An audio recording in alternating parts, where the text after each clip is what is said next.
मोदी गए दुनिया के सबसे खतरनाक देश। इस देश में मोदी के साथ जो हुआ देखकर आपको भी यकीन नहीं होगा। भारत के प्रधानमंत्री नरेंद्र मोदी ने एक बार फिर कर दिखाया वो काम जिसे करने की किसी में हिम्मत नहीं थी। वो वहां पहुंचे जहां दुनिया के सबसे ताकतवर देश भी जाने से डरते हैं। वो पहुंचे उस देश में जिसे दुनिया के नक्शे पर तो छोटा कहा जाता है, लेकिन वहां का माहौल इतना खतरनाक है कि वहां कदम रखना मतलब सीधे मौत के दरवाजे पर खड़े होना। लेकिन मोदी हैं तो नामुमकिन भी मुमकिन है। जहां दुनिया के बड़े बड़े राष्ट्राध्यक्ष जाने से कांपते हैं, जहां अमेरिका, रूस, चीन तक अपने नेताओं को भेजने से पहले 10 बार सोचते हैं, वहां मोदी जी बिना किसी डर के पहुंचे। क्योंकि मोदी जी का सपना सिर्फ भारत को आगे बढ़ाना नहीं, बल्कि भारत को एक ऐसी महाशक्ति बनाना है जिसे दुनिया सलाम करे। यह कोई साधारण दौरा नहीं था। यह एक ऐसा मिशन था जो जोखिम से भरा था, जहां एक गलत कदम भी इतिहास बदल सकता था।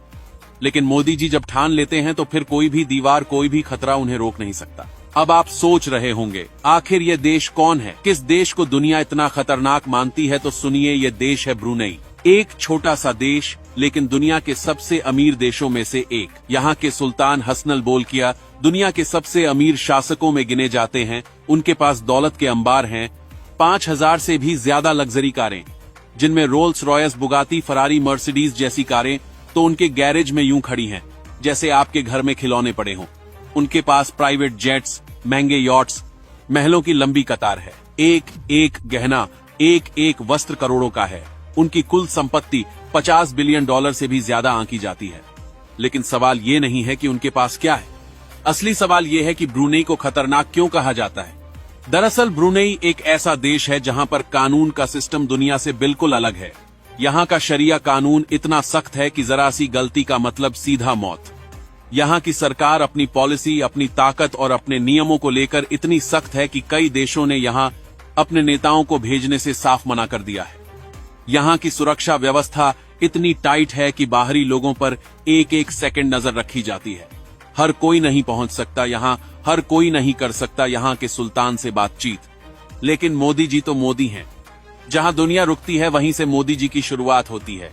भारत के प्रधानमंत्री ने न केवल इस खतरनाक माने जाने वाले देश का दौरा किया, बल्कि वहां के सुल्तान के साथ बड़े समझौते भी किए। मोदी जी का मिशन साफ था, भारत और ब्रुनेई के रिश्तों को नई ऊंचाइयों पर ले जाना, भारत के व्यापार के लिए नए रास्ते खोलना और सबसे बड़ी बात, भारत की ताकत पूरी दुनिया को दिखाना। जब मोदी जी ब्रुनेई पहुंचे तो पूरा ब्रुनेई भारत के प्रधानमंत्री के स्वागत में खड़ा हो गया। सुल्तान हसनल ने खुद नरेंद्र मोदी का भव्य स्वागत किया। एयरपोर्ट से लेकर राजमहल तक हर जगह सिर्फ मोदी मोदी मोदी के ही चर्चे थे। ब्रुनेई के लोग भारतीय प्रधानमंत्री को देखने के लिए सड़कों पर उमड़ पड़े थे। ये वही देश था जहां आज तक कोई भी भारतीय प्रधानमंत्री नहीं गया था।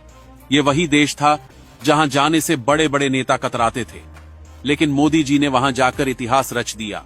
वो सिर्फ एक दौरा नहीं था, वो भारत की शेर की दहाड़ थी। मोदी जी ने सुल्तान के साथ बातचीत में भारत के लिए कई नए व्यापारिक दरवाजे खोले, तेल और गैस से जुड़े बड़े बड़े प्रोजेक्ट्स की शुरुआत की, भारतीय कंपनियों के लिए ब्रुनेई में निवेश के नए मौके तैयार किए। और सबसे बड़ी बात, मोदी जी ने सुल्तान को यह साफ कर दिया कि अब भारत कोई छोटा देश नहीं है, भारत अब एक ग्लोबल लीडर है। ब्रुनेई जैसे देश के साथ समझौते करके मोदी जी ने एक मजबूत संदेश दिया, भारत अब किसी से डरता नहीं, भारत अब सिर्फ देखने वाला देश नहीं, भारत अब खेल बनाने और बदलने वाला देश है। उन्होंने दुनिया को दिखा दिया कि अगर कोई भारत के लिए खतरा माने जाने वाले देश में जा सकता है तो वो बस नरेंद्र मोदी हैं। इस दौरे ने साफ कर दिया कि भारत की विदेश नीति अब मजबूरी की नहीं, मजबूती की है। अब भारत झुकने वाला नहीं, अब भारत डट कर खड़ा रहने वाला देश है।